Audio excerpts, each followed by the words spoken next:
Now at 9, what a federal business loan program could mean for Southwest Missouri. Plus, a bad inflation report, but some welcome news for retirees who will see a bump in their Social Security checks to help with high prices. I'm Madler Rivera in Washington with more on the state of our economy coming up. The 4 states' most watched news starts now. Thank you for joining us tonight. I'm Jordan Albee. Earlier this week, it was announced that the state of Missouri would receive funding for early stage small businesses. KOAM's Jalen Banks tells us how this is going to impact Southwest Missouri. The state of Missouri will be receiving $95 million from the federal government due to the State Small Business Credit Initiative. The funding will go towards small businesses in their early stages. People that I know and businesses and ideas from people that I know that they are looking for funds and capital to be able to sort of jumpstart their idea, which is huge. Entrepreneurs are the backbone and the heart of our sort of business ecosystem, as we call it. Businesses in the past would have to find funding from loans, investors, even their own money. One business owner shares the importance of the opportunity. I think it's very helpful to kind of break down some of those barriers to entry, because once you're established, it's relatively easier to grow, but just going from zero to something is the hardest step, rather than something to grow it to a bigger size. So I would say it's pretty essential. The funds will not only help startup businesses, but business incubators as well. Is a great fit for our entrepreneurial ecosystem and helping small businesses and startups get up and running. The resources that we have in place now makes it an environment better than it's been in years or decades for somebody with an idea or if they would just want to start a business. Hertz says you should not let anything keep you from pursuing a business idea. Many times they can become polarized with fear and think, wow, that's too big to take on, or they think the expenses are going to be too big. Let's sit down and talk about your dream and find out about what resources are available before you give up on that dream first. In Southwest Missouri, Jalen Banks, KOAM News. Funds are going to be managed by the Missouri Technology Corps. Meteorologist Doug Kennedy joining us now. First look at the forecast. How about that winds today, man? Yeah, it was windy across the region. Of course, we've dealt with plenty of windy days, but the humidity is low and we're so dry, so it always produces a fire danger. 72, 45, right at where we should be for this time of the year. We have clear skies, nothing going on here. The entire Central Plains, pretty much clear skies. Temperatures 55 in Stockton. It's kind of chilly out there. 54 in Neosho, 58 in Miami. Parsons is down to 50 degrees at this point in time. Now the winds still kind of breezy, not as bad as what we had earlier. These are going to really remain fairly calm as we go through the overnight hours. Unfortunately, they're going to kind of crank back up once again as we go into Friday. 46 at 6, 52 by 9 at noon, near 70. Warmer, high temp near 80. Another red flag day tomorrow. We'll look at that in the weekend coming up in just a bit. All right, Doug, we'll see you in a little bit. Thank you so much. Fort Scott, Kansas man charged in a 30-year-old rape case in Southwest Missouri. Police say back on August 15th, 1992, 2 women traveled from Texas to vacation at Henning State Park near Branson. While walking the trails, they came across a man who then assaulted them. One of the women escaped and got help. Police searched the area but were unable to find a suspect until now. Thanks to recent forensic science technology, authorities identified as 61-year-old Tony Wagner of Fort Scott as the suspect.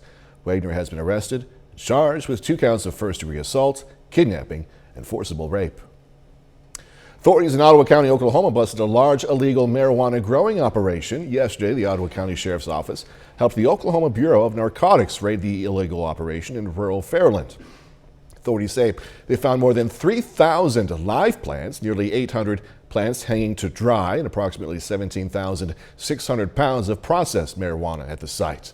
Some of it was burned, as we're seeing right there. Some was put in dump trucks, then hauled off. Police arrested 6 people and charged them with unlawful cultivation of marijuana, trafficking in marijuana, and possession of firearms in commission of a felony. As Doug was talking about just a few seconds ago, dangerous fire conditions continue across the area. Parts of the 4 states have been under burn bans for weeks now. Then yesterday, the National Weather Service issued a red flag warning for the area. KOAM Segun Bamadelli explains what this all means. A red flag warning means very low humidity and strong winds are expected to combine, creating a higher risk of fire danger. Here for us in southwest Missouri, we're in a drought situation. We have received a little bit of rain for our areas at less than 1/4 of an inch a day or two ago. For red flag conditions, winds must be at least 10 miles per hour, humidity 25% or lower, and dead fuels like grass holds less than 9% moisture. You know, smoking discarded cigarettes out the window of a moving vehicle, or even discarded it near your front porch into the grass could start a grass fire pretty quickly. And then burning trash in barrels, burning brush piles, burning leaf piles, anything like that could come out of control due to the elevated winds. Chief Coates says trying to put out the fire on your own could be dangerous. And the quicker we can get there, the less chance we have of someone getting hurt or burning someone's home or building down. The community's help is needed to protect the community during red flag conditions. Most people have apps on their phones that will give them the weather conditions and it will tell them about it. And it's just basically raising the awareness, make sure the people know, make sure they don't go out and burn their leaves or try to get anything, burning brush or anything like that. In Reddingsmill, Shagun Bamdele, KOAM News. The National Weather Service has already declared tomorrow another red flag warning for parts of the four-state area. People are already reserving viewing spots along the Maple Leaf Parade route in Carthage, Missouri. Isn't that some? I guess not surprising, though. It's so big. Some are placing railroad ties or other barriers and easements where they intend to watch the parade. And just in case you were wondering, police department says this is all perfectly legal. Coming back to town from high school and then just seeing all of our family, and I think it's a Carthage thing. If you're not from Carthage, I don't think anybody understands Maple Leaf. It's kind of like another Christmas. That's a good way to put it, another Christmas. New data shows just how high inflation was in September. Bad news. There's some good news here, too, for millions of retirees who will soon see a boost in their Social Security checks. Fox's Madeline Rivera explains now from D.C. A disappointing inflation report. Despite the Federal Reserve's aggressive moves to hike interest rates, prices still rose higher than expected in September, up 8.2% compared to a year ago. Obviously not good news. A drop in gas prices, used cars, and clothing wasn't enough to offset rising costs of food, rent, and medical care. And core inflation, a highly watched measure that strips out volatile items like food and energy, climbed 6.6% over the last year, the fastest pace since 1982. Americans are squeezed by the cost of living. For those living on fixed incomes, the situation is even more dire. I just retired and I'm a little nervous about what's going to happen with my pension. The Social Security Administration says it's now increasing checks next year by 8.7%. This is an unusually high boost. In fact, we haven't experienced inflation this high since 1981. But economic experts warn the spike could significantly eat into the trust fund that pays Social Security benefits, meaning tougher consequences in the years to come. What we're going to see in 12 or so years is those payments are going to need to be reduced, because as the trust fund runs out of money, it's not going to be able to make its current obligations. All eyes are now on the Federal Reserve, which will likely impose another rate hike during its meeting next month. In Washington, Madeline Rivera, Fox News. January's 6th panel voting today to subpoena former President Trump about his efforts to overturn the 2020 election. Committee members say the president had repeatedly lied about the existence of election fraud, and those lies helped fuel the deadly Capitol riots. Fox News correspondent Caroline Shively has these details now from D.C.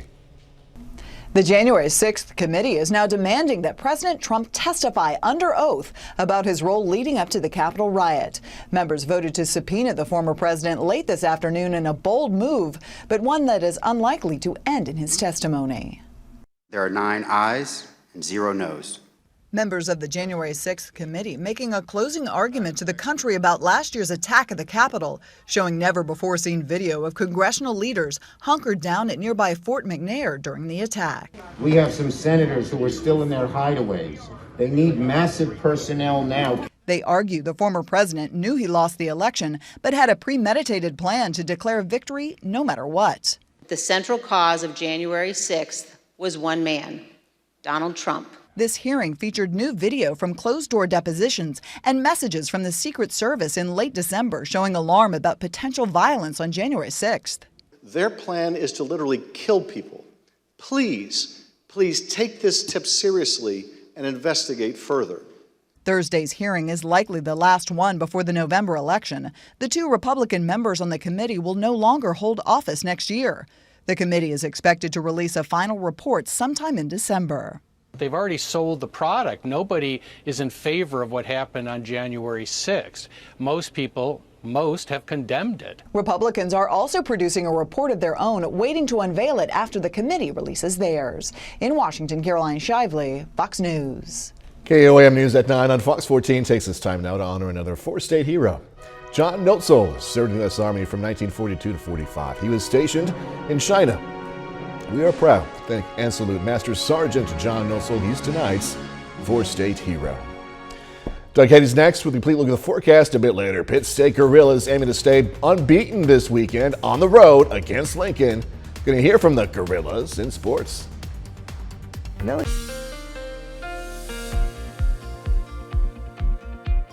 Well, of course, it turned out to be a nice day for us today. Very windy across the region. The winds are going to stay somewhat strong once again as we go into the daytime hours on Friday. It looks good right now. We have clear skies. Chilly out there. Indigo Sky Casino and Resort just to the west of Seneca, Missouri. Plus, we need rain. I know we got a little bit of rain the past couple days. Wasn't enough. This is our updated drought tracker. Still an exceptional drought.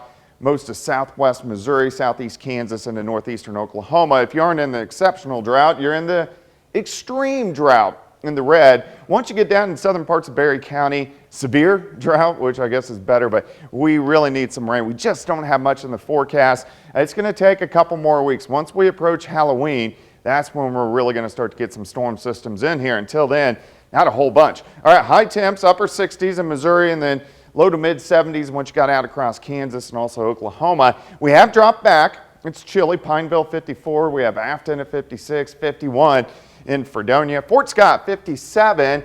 Bentonville 54. Monette, Greenfield, Stockton all sitting into the mid 50s outside right now. At least the winds have died down. So not near as strong as what we had earlier today. They're going to stay fairly light as we go through the overnight hours, and then they're going to pick up once again for us tomorrow. 53 right now. Humidity is at 41%. We have clear skies. Entire Central Plains, not too much is going on. And if we look at this huge storm system across the Great Lakes, which is a recurring theme that we're going to see all winter long, drops in that cooler Canadian air. But because this big system's spinning out here, it kind of blocks up the pattern. You can't get any big storm systems out west, which is why we're not having much in the way of rainfall in the forecast over the next few days. All right, let's go through time. Tonight, chilly, mid-40s, 43 in Stockton, 43 in Miami. As we go through the morning hours, we're going to warm up near 70 by noon. And as we get into the afternoon, we'll start to get some clouds in here late, but most of us go into the upper 70s. Here comes another cold front tomorrow evening. It'll give some clouds, maybe a random sprinkle or shower. This is going to shift on through. We go to northerly winds by Saturday morning as we start into the upper 40s. And then as we get into Saturday afternoon, another pretty good day as we go into the upper 70s for highs. However, Saturday evening, Saturday night, some thunderstorms. Our far southern counties, but most of us end up staying on the dry side.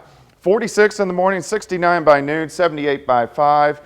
High temp right around 79 degrees. It is going to be windy again, so we're going to have those red flag warnings once again tomorrow. Winds gusting near 30, low humidity across the region, and of course a drought. So you definitely don't want to burn over the next few days. 79 tomorrow, so alert day because it's a red flag day. So I know it looks like rain over the weekend. That is our far southern counties. Most of us will be dry.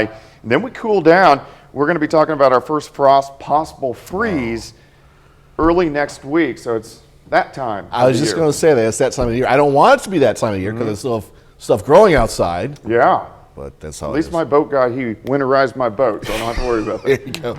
See you in a little bit. Thanks so much, John. Coming up, a verdict handed down. Anger and frustration in Florida after Parkland shooter Nicholas Cruz gets life in prison without parole. I'm Jonathan Seri. I'll have details on the sentencing verdict coming up. Get your home. Jurors reach a verdict in the sentencing trial for Parkland shooter Nicholas Cruz. Fox News correspondent Jonathan Seri has this story. Florida jurors reject the death penalty and sentence Parkland shooter Nicholas Cruz to life without parole for killing 17 people in the 2018 mass shooting at Marjorie Stoneman Douglas High School. The verdict came after a lengthy 3-month trial that included graphic videos, photos, a tour of the shooting scene, and weeks of emotional testimony from victims' family members, many who later shook their heads and burst into tears during the verdict's reading. I'm disgusted with our legal system. I'm disgusted with those jurors. In the end, jurors decided there were mitigating factors that prevented them from giving Cruz the death penalty. Those factors included the defense's argument that Cruz suffered from mental health issues and lifelong developmental delays due to his mother drinking during pregnancy. Pressing the barrel of his weapon to my daughter's chest. That doesn't outweigh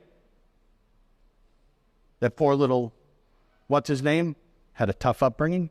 Prosecutors dismissed those claims, calling Cruz a sociopath who spent months meticulously planning the shooting, with the gun used in the attack bought a year before the massacre. This jury failed our families today. But I will tell you, the monster's going to go to prison, and in prison, I hope and pray he receives the kind of mercy from prisoners that he showed to my daughter and the 16 others. Under Florida law, a judge cannot overrule the jury's verdict. Cruz will be formally sentenced on November 1st. In Atlanta, Jonathan Seri, Fox News. Still ahead, working and walking faster. Exoskeleton devices could be turning people into robots. I'm Ashley Strohmeyer with a look at how some new gadgets are giving us a helping hand with day-to-day activities. That's coming up. Get your home. Don't worry, robots aren't going to replace human workers. At least what this Fox News script says anyway. Instead, new robotic exoskeleton devices could actually help boost worker productivity and keep them safer. Fox News correspondent Ashley Strohmeyer has more on that, plus how robotic exoskeleton boots can enhance the lives of those with limited mobility. New exoskeleton accessories could transform how many of us live and work, especially those in fields involving heavy lifting and people with limited mobility. Everyone, as they get older, slows down and finds walking more effortful. In California, researchers at Stanford University are unveiling their latest robotic boot. The device helps users walk 9% faster while using 17% less energy. The exoskeleton is essentially a normal shoe with a piece that runs up the length of your calf that has a motor, and this motor winds a cable to help launch you as you're walking, so it helps you push off and actually turn off your calf muscles. Officials say it's comparable to someone taking off a 30-pound backpack and walking around. It takes a bit getting used to, but after you've been using it for a while and you turn it off, you can really tell. Meanwhile, overseas, researchers in Malaysia are experimenting with an exoskeleton backpack. The device features poles strapped to the user's arms, reducing the amount of energy they need to lift heavy objects and potentially minimizing workplace injuries. We found out that it managed to reduce about 20% of workload. Palm oil farmers are currently testing the gadget, which they say lets them accomplish more work in less time. Researchers say it can also be beneficial for factory jobs and other industries facing labor shortages. Both exoskeleton devices could already help countless people. The Bureau of Labor Statistics reports more than 1 million workers suffer back injuries each year, and the CDC says 1 in 7 adults has a lack of mobility. Ashley Strohmeyer, Fox News. Pretty cool. All right, a trip to Italy to hear a musician play the sax during his own brain surgery. Gonna hear more next. A home Isn't this something? 35-year-old Italian musician had a brain tumor removed while playing the saxophone in a Rome clinic. The operation was led by a brain surgeon who was an expert in wake surgery. Surgery lasted 9 hours. The musician played the sax throughout. The surgeon says the operation was even more complex because of the location of the tumor and the fact that the musician is left-handed. The surgery was Monday. The patient was discharged this morning. I'm sure many of us have seen something similar to that before, but I don't know about you. Every time I see it, it's still pretty cool. 30 more minutes, news, weather, and sports coming away. Go to the Maple Leaf Parade in Carthage this weekend. Going to give you some pretty cool background information about a fire truck that you might see in that parade. Also, overnight kamikaze drones targeting Ukraine's capital region. I'm Trey Yingst in Kyiv. I've got the details coming up.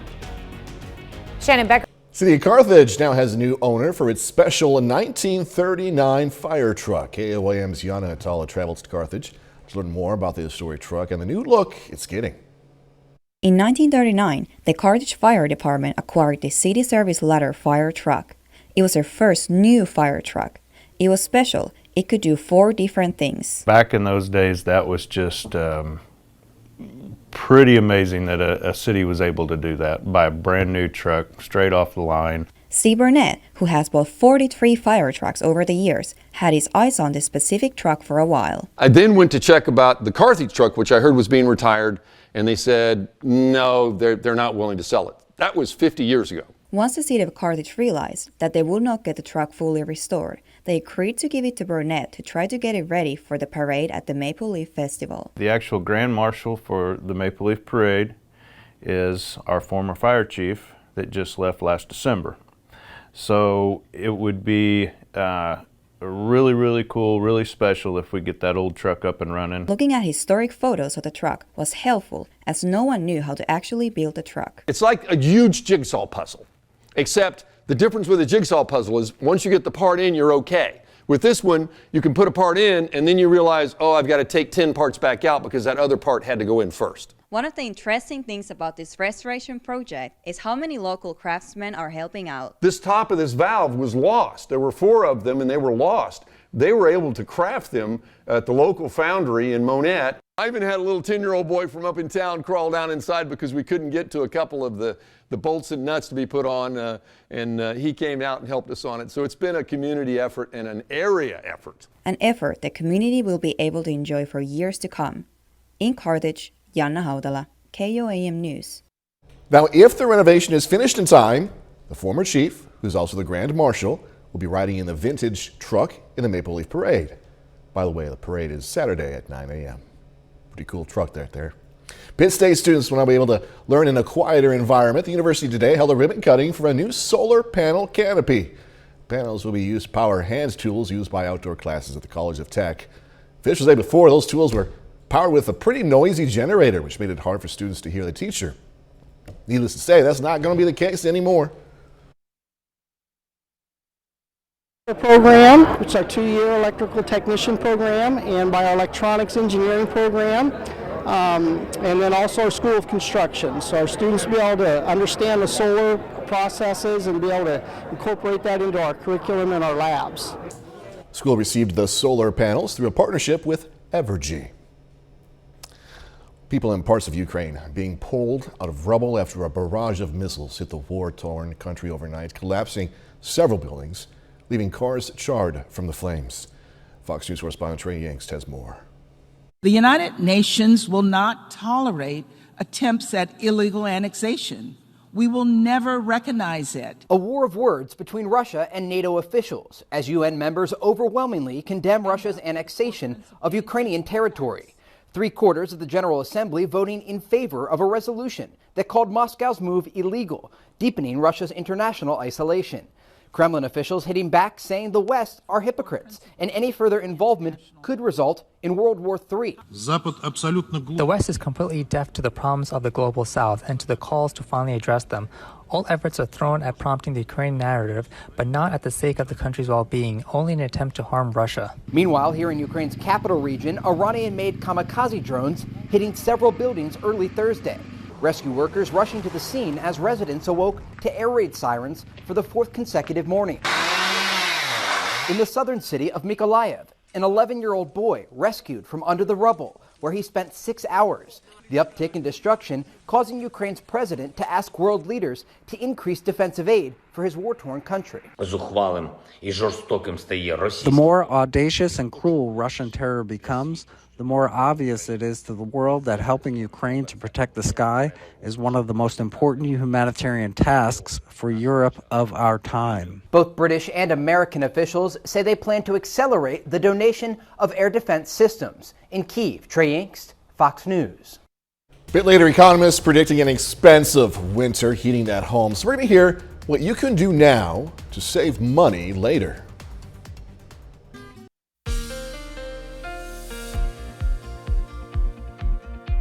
Well, it definitely turned out to be a nice day for us today. Windy as well. Winds were gusting about 30 to 35 miles per hour at times. Of course, it's super dry out there. You don't want to burn. That's why we've had the red flag warnings across the region. Indigo Sky Casino and Resort looks pretty good. We have clear skies out there right now. Here's our drought tracker, and this is our updated drought tracker. Check this out. Exceptional drought. The worst, the highest of the scale through southeastern Kansas, Oklahoma, and then spreading into southwestern Missouri. Pretty much the rest of the viewing area is an extreme drought, so we need some rain. We just don't have a lot of it as we go through the next few days. All right, look at our temps today. Most of us about 70 into low to mid 70s, Kansas and Oklahoma. We are dropping off now. 44 in Pineville. We have 51 in Nevada. We have 60 in Coffeyville. We have 51 in Chanute. So it's going to be a chilly night as we go through the overnight hours for us tonight. Look at the winds. They were strong earlier. Now they're much lighter, but they're going to pick up once again as we get into the daytime hours tomorrow. So again, another red flag warning tomorrow afternoon. 53, humidity is at 41%. We have clear skies. We're going to continue to have clear skies as we go through the overnight hours for us tonight. Not much going on across Central Plains. Big storm system up across the Great Lakes, and this is kind of blocking up the flow, so we can't get any big storm systems out west. So overall, we're going to be fairly quiet as we go through the next few days. We are going to have a couple of fronts that are going to try to work through, but in general, pretty calm across the region. All right, chilly start, mid-40s. As we go through the day, we're going to warm near 70 by noon, and then once we get into the afternoon, pushing 80 degrees, so quite a bit warmer. Now, look at the clouds. They increase tomorrow evening. This is our front that is pushing in, so we'll see a lot of clouds. There could be a random quick little shower, maybe a sprinkle. In general, most of us stay dry. We switch to a northerly wind by Saturday morning into the upper 40s, and then Saturday afternoon, again, upper 70s, but along that front to our south, we'll get some scattered thunderstorms, and these could affect our southern counties, but I think most of us are going to end up staying dry. 46 to start, 69 by noon, 78 by 5 p.m. High temp of 79 degrees, plus the winds. They're going to strengthen once again tomorrow afternoon. We're going to have winds gusting 30, maybe 35 miles per hour. High school football, 4th State, Friday night. We're going to have some cloud interference. Again, maybe a sprinkle. Kickoff 67 down to 59 by the fourth quarter. So pretty good football weather for us tomorrow evening. Alert day due to the red flag warning. And then 78 on Saturday, 71 on Sunday. Showers for southern counties. Cool down quite a bit early next week. Again, we could have near a freeze, at least a frost. So we're going to watch that next week. Yeah, you have to really hold on to the car for now anyway with all that wind. Getting kind of windy. Okay, thank you. Yep. All right, coming up in sports is championship night of Class 4 District 7 softball tourney in Webb City, plus Thursday night high school football action over in Northeast Oklahoma. Jacob Leonard joins us with that and more next. We're here to help. Well, tonight is championship night at the Class 4 District 7 softball tournament in Webb City. We have a pair of Big 8 rivals meeting tonight for a spot in the state bracket. Top-seeded Nevada faces the number 2 seed McDonald County tonight for the district title. Quick start for the Mustangs. Nevaeh Dodson hitting leadoff. Grounds to short, throw to first gets by. So Dodson advances to second. Then Carly Cooper drives it through the gap and right. Dodson scores to get McDonald County on the board. The same inning, J.C. Franken goes deep over the fence in center. 2-run jack there makes it 3-0 Mustangs in the first. But very next batter, back-to-back jacks. Caitlin Townsend smashes it out of the park. 4-run lead now. McDonald County starts fast. They go on to win the district championship, taking down Nevada 8-3. Well, the Miami War Dogs are in the state softball tournament for the first time since 1996. The War Dogs hit the field today in the 4A quarterfinals against the Bristow Pirates. Miami, check it out, wins a good one, 1-0. The War Dogs will play in the state semifinals now at 1:30 tomorrow afternoon in Oklahoma City. The Pittsburgh State Gorillas are 6-0 to begin the football season. The Gorillas are back on the road this weekend, aiming to stay perfect against Lincoln. Last weekend, Pittsburgh State took down rival Northwest Missouri State 24-22 in a battle of two of the best in the nation. The PSU offense got off to a hot start, putting up 21 points in the first half. Second half, though, they were held to under 30 yards and just a field goal. Now, it's partially because that Northwest defense is just really good, but also some things the Gorillas need to clean up this week and the rest of the season. Really good players on that side, and they just started bringing more pressure, especially on third down, and we didn't handle it that great. And those are things that we'll have to get better at because, yeah, it's on film now, and other opponents are going to be watching that, and so we have to learn how to deal with that and handle that a little bit better. The Quapaw Wildcats have been one of the best teams in Northeast Oklahoma this season. The Wildcats are 5-1 entering this week after a road win over Fairland last Friday. The Quapaw hosts district rival Afton this week. The Eagles are 2-4 coming into the night. Afton gets an early play on defense. Get back there to the quarterback. Ball is loose. Landon Ford scoops it up and takes it into the end zone. Eagles lead this thing 6-0 after one. Second quarter, all Quapaw. Jack Derringer over the middle to Zane Stand. He cruises in for the 42-yard touchdown. Just like that, it is 6-6. Then Derringer gives it off to Kyle Forbes. Look at this run, going to the far side. Couple guys miss, and he's gone. 24 yards to the house. Quapaw gets the 2-point conversion after that to make it 14-6. They're not done. Such a ridiculous throw and catch here. Jack Derringer to Zane Stand. Makes a grab with a man all over him. Quapaw scores 28 in the second to lead 28-6 at half. They go on to finish it off 49-21. To Miami now, the War Dogs looking to continue their hot start at home against Catoosa. War Dogs 4-2 coming into this one. Early in the first, Russell Duggar, nowhere to go. Chris Kelly brings him down for a loss of yards. Catoosa would go on to punt it away. So War Dogs ball. Hunter Nichols takes the handoff here, finds a little space up the middle. He's all alone. Long touchdown run there. War Dogs extend their lead to 13-0 at that point. Miami goes back out for the 2-point try. Carson Jinks flips it to Nichols. Walks in for two. It's 15-0. Second quarter now. Just a nice night for Nichols. He gets through again, takes off for the end zone. Miami stays rolling in this one. Big win over Catoosa, 43-22.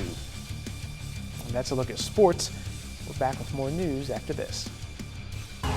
Bills, bills, and bills, right? When it comes to electricity, oil, and natural gas, prices are up. It's frightening news, really, ahead of what's expected to be a bone-chilling winter as Americans facing high costs to heat their homes struggle to decide just what to do. Fox News' Sean Langell has the latest.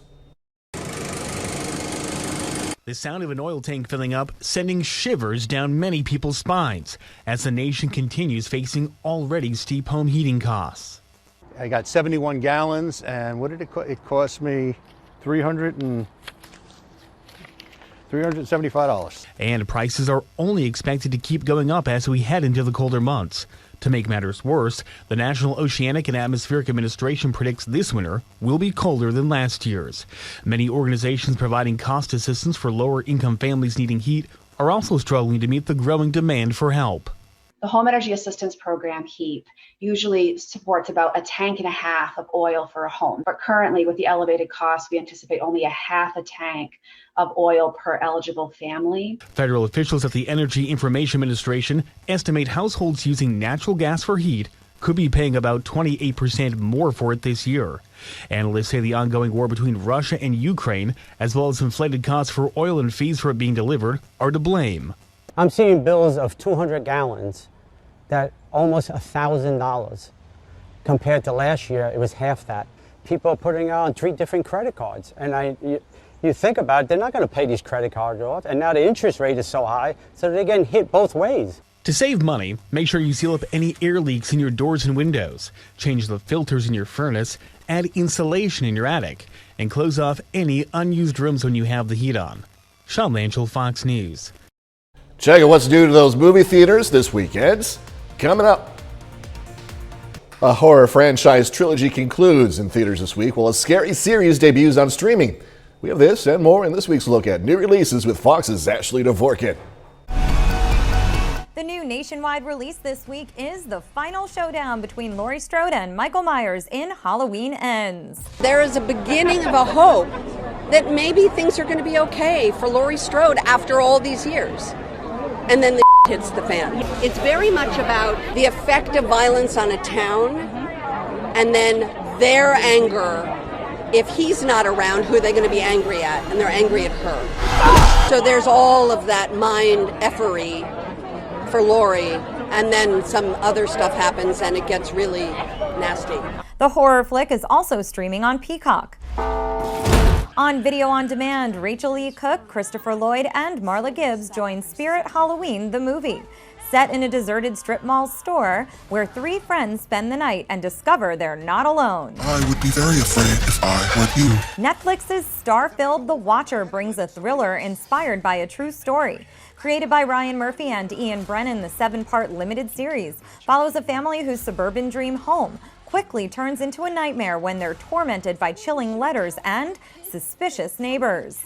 What brings you to Bombay? Charlie Hunnam produces and stars in the Apple TV Plus series Shantaram, based on the best-selling novel about a fugitive looking to get lost in 1980s Bombay, where he also finds love. Romeo and Juliet. Hulu's Rosalind brings a flip on the Shakespearean classic. The film stars Caitlin Dever as Romeo's ex-girlfriend, who finds herself at a romantic crossroads when she discovers the star-crossed lovers and aims to do something about it. The comedy includes plenty of familiar references, but with a brand new perspective. In Hollywood, Ashley Dvorkin, Fox News. And that's our time for tonight. Thanks so much for joining us. Gonna leave you tonight with video of otters over at the Shed Aquarium in Chicago. Yeah, nice back swim right there. Be safe. Do this all again tomorrow. See you then.